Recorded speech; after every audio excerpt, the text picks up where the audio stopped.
So, let's go back to the public consultation in July 2014. Mr. Milnes touched on it. I want to just go a step further. I believe that Herefordshire Council did a fantastic job. Now, I never ever say that. I don't say that a lot, very rare for me to say that. But they did a fantastic job of shrouding the first part of the bypass in SWTP/SLR speak that Herefordians didn't have and still do not have a clue about what is actually going on. So strong is my belief that this has been the case that I can only appeal to the inspector to find that the CPOs and SROs associated with this application are certainly not in the public interest because the public have been kept in the dark.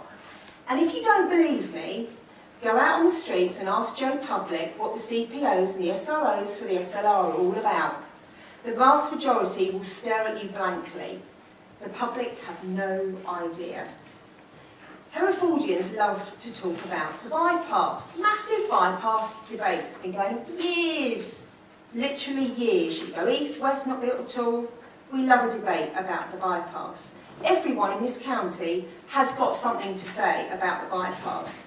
So it's always struck me as really strange that only 199 people turned up for the public consultation about this new road in July 2014. That's your CD Southwide package, page 15 gives you the numbers. Of those 199 people, 6 of them were just out for the day. Tourists to the areas. I'm a tourist or a visitor to the area. 6 of them tick that box. So really, 193 people attended that public consultation. Weirder still was that only 231 folks managed to return a questionnaire about it. For a South Wye with a population of over 23,000, less than 1% managed to venture out and put a tick in a box. And with a county population of nearly 190,000, that equates to less than 0.1% of residents participated to give their view on the road. Why was that? Well, firstly, one thing's for sure, Herefordshire Council loves an acronym. So for Herefordians who love a debate about a bypass, let's consider how Herefordshire Council and their love of acronyms kept the public out of the debate, unable to fully comprehend the gravity of the public consultation in July 2014. One stretch of road is being renamed and rebranded over time. So the Belmont Transport Package, or the BTP, was part of the Hereford Transport Package, or the HTP. It became the A49 B4349 link, then the A49 A465 link, then the Relief Road, then the Southwide Transportation Package, before accepting its final fate as a Southwide Transport Package, or the SWTP, with SC2 as the SLR plus ATMs. Doesn't exactly spell bypass to me back in 2014. Nor should I think to many members of the public who will now be forever affected by the CPOs and SROs being considered at this inquiry. They simply didn't know what it was about. And if we look at the Consultation Principle Government Guidelines 2018 for how to put a public consultation together, this is what it says right at the top of the page. A. Consultation should be clear and concise. Use plain English and avoid acronyms. So right off the bat, Herefordshire Council failed. SWTP, SLR, ATMs. B. Do not ask questions about issues on which you have already had a final view. Well, the council had printed on their boards and in their brochures that SC2 was already the best performing option. So that was another fail. C. Consultation should be informative.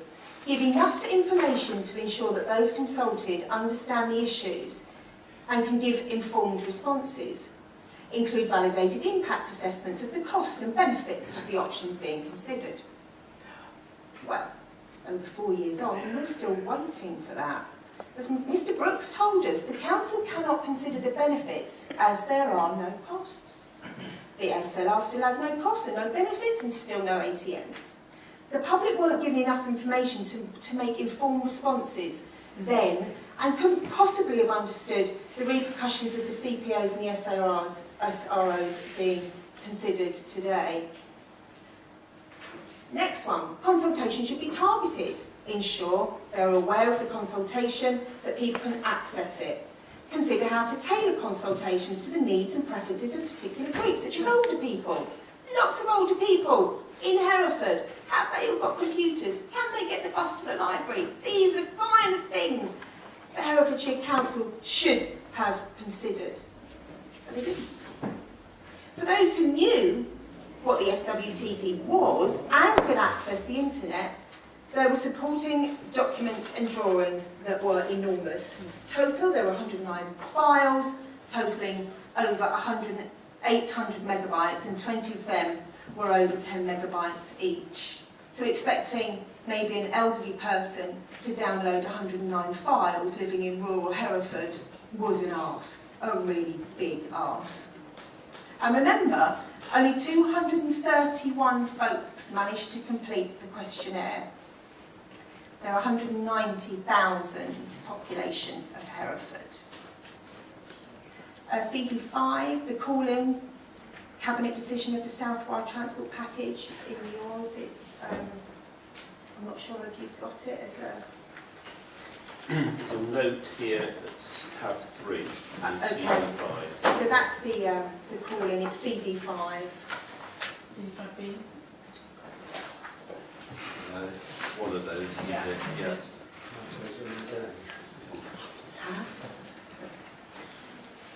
I just wanted to quote from the call-in from the Cabinet decision because I think it's hilarious. They say this: a series of well-attended events had been held at the Three Counties Hotel. Well-attended, 199 people, including 6 tourists, over 4 days. Really? Well-attended? By any stretch of the imagination? I think not.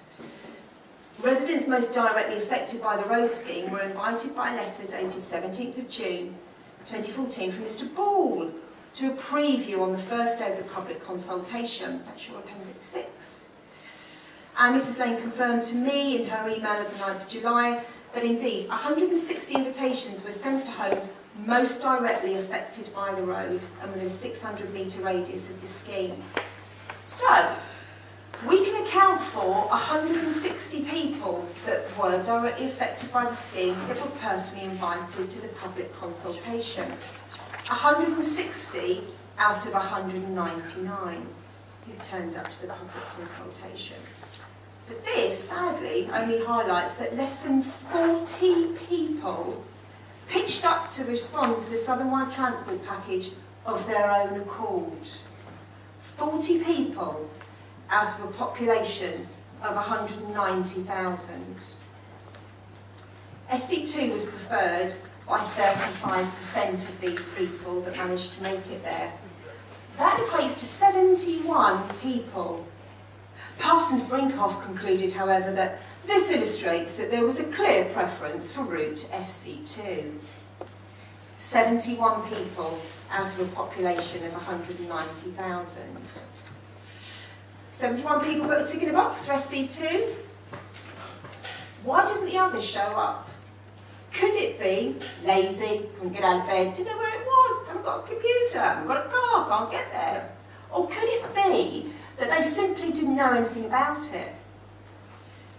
Interestingly, out of the 199 members of the public who actually made it through the doors, 26% of them, or 59 of them, actually voted for no road at all. So the difference between 71 for SC2 and 59 for no road is 12. What about the 6 tourists though? Remember, we had 6 people out for the day that wandered into 3 counties. What did they vote for? Do we care? We're here discussing the lives of people in Hereford. Massive decisions. Do we care? Of course we do. So it could be the difference is just 6 people between voting for SC2 and no road at all. 6 people. Statistically, the sample is so small that the results for the entire public consultation that started in July 2014 and has led us here to this inquiry process should be regarded by the inspector as farcical. In the Hereford Times we were told this: Herefordshire Council's Planning Committee has approved the Southern Link Road SLR planning application today, Monday 6th of June 2016, and Councillor Price stood on the steps of Shire Hall. Today's decision is a significant move, as it is the first step towards a long-awaited bypass on the same day as the Southern Link Road gained its planning application. So for a county full of Herefordians who always have an awful lot to say about a bypass, why didn't the council market and consult with the public on the first part of the bypass in July 2014, instead of cloaking it in an acronym that nobody could understand? Certainly if I lived in the north or west or the east of Hereford, why would I be interested in a transport package for the south? What even does it mean? I believe this council were deliberately misleading the folks of this county and slipped the Southern Link Road through planning under the radar to get their first part of the bypass without any hassle at all. Showing their outrage, over 1,750 members of the public sent in objections about the loss of ancient woodland, and a further around 700 made objections directly to the council during the planning stage. Conservative Council didn't care, totally ignored the outpouring of objections from members of the public and carried on regardless.